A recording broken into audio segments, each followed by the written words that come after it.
Did you know that the secret to the long-standing success of G.I. Joe was an inverted thumbnail? When Hasbro produced the earliest 12-inch versions of the popular military combat doll, action figure, in 1964, they were concerned companies might produce copycat versions. But those early figures had a production error. The nail in the thumb was inverted, so it was on the inside of the thumb. That meant if a company tried knocking it off without inspecting it too closely, copying the thumb would be a dead giveaway. The toys also had a scar in the face, which was intentional. These unique features made the Joes distinctive and allowed Hasbro to pursue copyright or patent infringement cases. That was smart business. In the decades to come, G.I. Joe would not only rule toy shelves, but dominate cartoons, invade comics, and cross over into live-action blockbuster movies.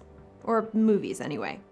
At their peak in the 80s, 2 out of every 3 boys in the US owned at least one Joe. It's the story of America's greatest fictional military force that has basically never managed to defeat its primary enemy or even hit a target. And it's next on this edition of Throwback.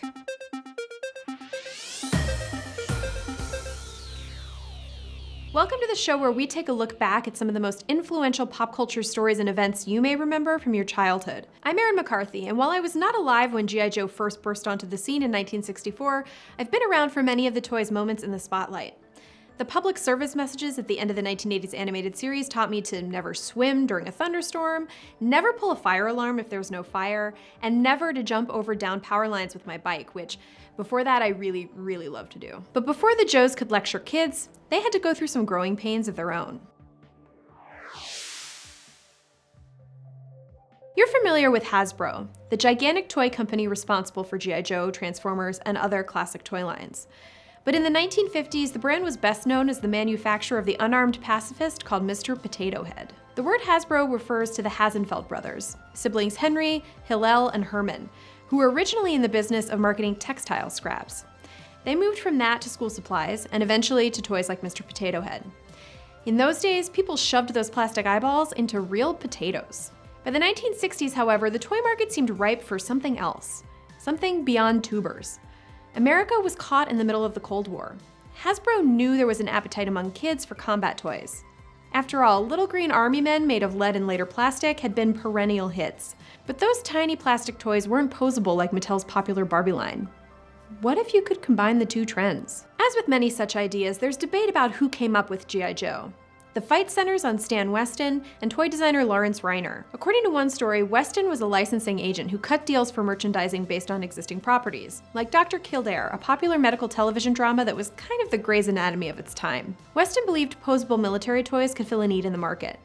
Lawrence Reiner then came up with the idea of figures that could move their arms and legs. According to another story, Reiner was working for Ideal Toy Company when they began thinking of relatives to market for their Tammy dolls, like making a fireman father. Reiner came up with a soldier, and after taking it to his boss, was told a phrase that many people would say: "Boys will never play with dolls." But Reiner's boss gave him permission to shop the idea around elsewhere, and Reiner eventually met Weston. Whichever story is true, Weston had a lot more than dolls in mind. He wanted to create a toy that emulated the razor blade business model. Say a customer buys a razor. That's fine. But what the razor blade company really wants is for that customer to keep buying disposable razor blade heads. That was what Weston wanted for toys. Kids could buy an action figure and then all the accessories for it. The weapons, outfits, and vehicles they'd need to patrol the backyard. Hasbro executive Donald Levine liked it and worked with Weston to create some prototypes of the figures in uniform. On the strength of the samples, skeptical Hasbro boss Merrill Hasenfeld made Weston an offer. He could take a flat fee of $75,000 or a royalty based on toys sold. Weston countered with $100,000 and handed over total ownership to Hasbro. It would be a deal that Weston would grow to regret. Hasbro executive Donald Levine got the name G.I. Joe from a 1945 film titled The Story of G.I. Joe, but the name first appeared as the title of a 1942 comic strip by David Breger. Levine also worked to develop the entire assortment of figures and had the idea to fit them with articulated joints, which allowed the toys to kneel down to get behind enemy lines or lob a grenade at the nearest house cat. Along with the accidental thumbnail and scar, Hasbro had a toy line, save for one problem. They were worried boys of the era wouldn't want to play with what amounted to a doll. So Hasbro insisted retailers call the Joes action figures. When Hasbro proudly showed off their Joe line at the Toy Fair in 1964, prospective buyers laughed. These were toy soldiers in fancy clothing. Few people thought kids would be interested, but they were. G.I. Joe was an immediate hit when it debuted that year, with sales of the $4 figures far exceeding Hasbro's expectations. Multiple branches of the United States Armed Forces were represented. You could get an action soldier, marine, sailor, or pilot. Each figure was an imposing 12 inches tall, with real fabric uniforms and 19 points of articulation. To save on manufacturing costs, the bodies were the same, only the heads and accessories differed. This was a great idea, until it wasn't. By the end of the 1960s, America was deep into a divisive war in Vietnam, and the use of military force was no longer something that everyone could get behind. The toys, once a piece of Americana, became controversial. So Hasbro decided to pivot, reframing the G.I. Joe line as a team of adventurers who went on top-secret missions that had no military sanctioning. There wasn't a lot of continuity to these stories. Sometimes the figures were on a mission to save the environment. Other times they were fighting mummies or looking for the abominable snowman. Instead of a naval officer, a Joe might be an aquanaut. The new line also pioneered something that entered the pop culture lexicon: a kung fu grip feature, which allowed the figures to grasp guns or ropes. What this had to do with kung fu, I cannot tell you, but kids liked it. By 1976, G.I. Joe barely resembled the original toy line. The figures had been reduced in size to 8 inches. Characters like Bullet Man and Atomic Man battled against galactic cavemen known as the Intruders. But not even the lifelike hair and beards on the Joes could entice kids. Hasbro quietly gave the Joes an honorable discharge, not realizing they'd soon be back in a big way. Or in a small way. The success of Star Wars in 1977 was felt throughout the movie and toy industries, and anything having to do with outer space was suddenly hot. To capitalize on the trend, a Hasbro executive named Bob Prupus decided to relaunch G.I. Joe as a military operation with a science fiction element. Soldiers would carry laser weapons and travel via jetpack. Prupus dubbed the project Operation Blastoff. There was just one problem, and that problem was a very real-world situation involving petroleum. Remember that the original Joes were 12 inches in height, which meant a lot of plastic was being used to produce them. But a series of energy crises in the 70s affected the price of petroleum, which was the raw material used to make the plastic, meaning each Joe would have cost way too much at retail to entice customers. Attempts to reduce the amount of raw materials needed for production hadn't worked out. Some of the later Joes made to conserve raw plastic were so flimsy their arms would spontaneously come off. Not a good trait for a soldier. So Prupus innovated again, once more turning to Star Wars for inspiration. Star Wars! The Star Wars toy line from Kenner featured figures that were just 3.75 inches tall. This let them keep production costs low and allowed them to make vehicles the figures could fit into for reasonable retail prices. Prupus decided these new Joes would need to be smaller in stature, but that still didn't excite the higher-ups at Hasbro. While American attitudes about the military had softened since the end of the Vietnam War, the Joes still felt a little aimless. Having them fight real-world threats was maybe a little offensive. Having them fight mummies was kinda stupid. So, with the help of marketing firm Griffin Bacall and Hasbro creatives, Prupus tried to hammer out what the G.I. Joe of the 1980s would look like. While Hasbro was excellent at making toys, they had never launched a cohesive mythology surrounding one of their toy lines. What they needed was a partner with experience in storytelling. And who better than the people at Marvel Comics? Griffin Bacall reached out to Marvel, which was receptive to partnering up with Hasbro in a mutually beneficial arrangement. Hasbro would design and market toys, Marvel would come up with motivations for the Joes to be marching into battle as part of a comic book series. As a bonus, Griffin Bacall promised to create television advertisements for the comics, which was rarely done at the time. That served two purposes. It got the word out on G.I. Joe, and it circumnavigated the strict television broadcasting lines of the era about toy commercials. This was an ad for a comic, not a toy. On the surface, anyway. Marvel contributed a lot to the G.I. Joe lore.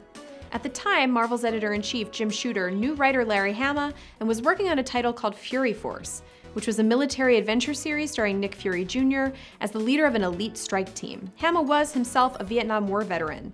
He knew his way around the tropes of the war story genre. But Fury Force was idling, and Marvel wasn't sure it was ever going to move forward.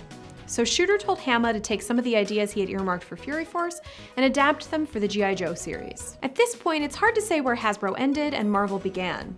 According to Hama, he would usually be presented with black and white drawings and a rough idea of the character's purpose. It would be up to him to come up with a personality. Another Marvel editor, Archie Goodwin, suggested that the Joes face a perpetual foe in Cobra, a kind of non-specific terrorist organization led by the evil and helmeted Cobra Commander, who served as the franchise's big bad. Hama contributed a number of character and vehicle ideas, which he kept on file cards that Hasbro eventually used on the packaging of the toy line. This bold new look for Joe was unveiled in 1982, when Hasbro debuted 11 figures and 8 pieces of equipment, including fan favorite ninja Snake Eyes, Scarlet, and Cobra soldiers. Even though the figures were smaller, they still retained a lot of articulation. Each one had 10 points, or double that of the average Star Wars figure. During the 1982 holiday season, Hasbro expected to sell 15 million in G.I. Joe toys.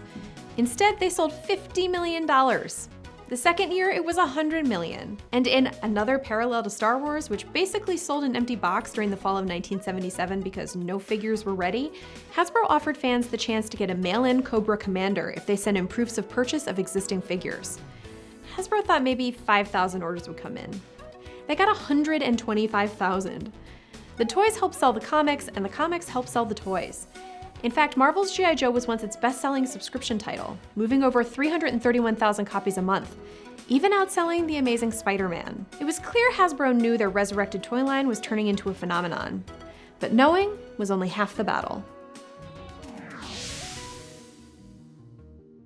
As successful as the Marvel Comics title was, Hasbro knew that to really break through to their audience, they'd need more exposure. Kenner's Star Wars toys had a movie series to help them move little plastic Luke Skywalkers. A G.I. Joe movie was a little too ambitious, but an animated limited series? Very doable. In 1983, Hasbro brought on a writer named Ron Friedman to script the adventures of the Joes and their endless conflict against Cobra. The result was G.I. Joe, A Real American Hero, a 5-episode series that was followed in 1984 by G.I. Joe, The Revenge of Cobra. These brief runs were a proof of concept for an ongoing animated series that debuted in 1985. For that series, Hasbro enlisted a military consultant in the form of the Rhode Island National Guard, which helped make sure the uniforms and vehicles were at least plausible in appearance. In return, the Guard insisted the military be made to look good. But parents insisted that the military not look too good at their job. In the cartoon version of G.I. Joe, enemy soldiers who get clipped typically parachute to safety. And despite lots of firefights, no soldier ever died on the show. So on the one hand, G.I. Joe glorified war and violence without any repercussions. But if we're being fair, in some respects, it was also pretty progressive for its time. The Joes welcomed female members like Scarlet long before the actual US military got its act together on that front. And it wasn't mentioned as anything remarkable within the context of the show either. The Hasbro and Marvel synergy introduced some memorable characters into the Joe canon, including Duke, Zartan, Baroness, Destro, Storm Shadow, and Lady J. But the biggest character of them all might have been Wally Burr, who was the primary voice director for the show and was himself a World War II veteran. According to voice actors, Burr treated the show like a regimented military assignment, barking orders and having actors fall in line with multiple takes. All of this was made possible by, of all people, Ronald Reagan. The president had pursued a policy of deregulation at the Federal Communications Commission, leaving Hasbro free to produce the cartoon, which they did in conjunction with Sunbow Productions, a division of the Griffin Bacall marketing firm, and Marvel Productions. In addition to the 2 limited series, the main show ran for 95 episodes. It also introduced the now iconic phrase, "Yo, Joe," to the Joe mythology, though Ron Friedman originally scripted the line as, "Ho, Joe." The change was probably for the best. The show wasn't completely free of responsibility, however. To appease parents and broadcast policymakers who feared it was nothing more than a 22-minute toy commercial, Hasbro and others inserted a public service message at the end of each episode. These typically consisted of a Joe character popping up just as some kids were doing something irresponsible, like, playing with fire, and admonishing them not to act foolishly. The spot's closing line, "And knowing is half the battle," became an earworm for kids of the 80s. It all worked. G.I. Joe was a massive success, sending Hasbro's stock from 42 cents a share to $4.36 by September 1985. But G.I. Joe's tour of duty couldn't last forever. They were about to get some competition, and not from Cobra, but from 4 turtles who were familiar with martial arts. Something unique to G.I. Joe was that, unlike most toy lines, it incorporated people from other areas of pop culture in the fictional world of the Joes.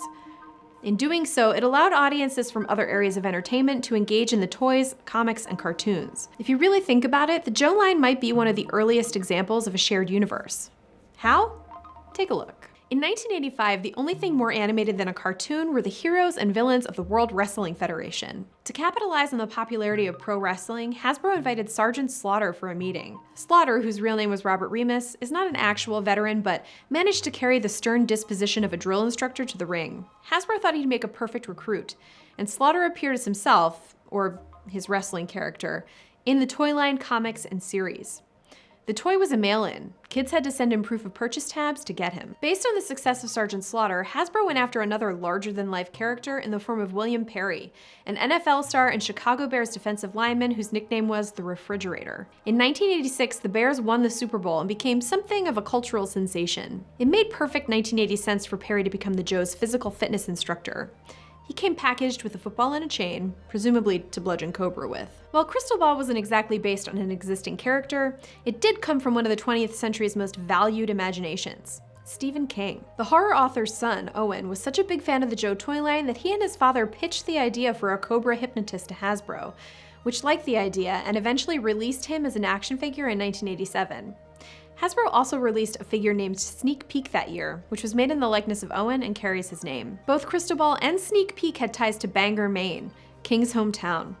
King actually gave Crystal Ball a shout out in the novel Tommyknockers. After the Joe's heyday of the 1980s, which we'll get to momentarily, Hasbro issued a line of retro 12-inch figures in the late 1990s based on iconic American historical figures. They included George Washington, General George S. Patton, and Theodore Roosevelt, complete with a polka dot bandana and Colt revolver. I obviously had to have one of these.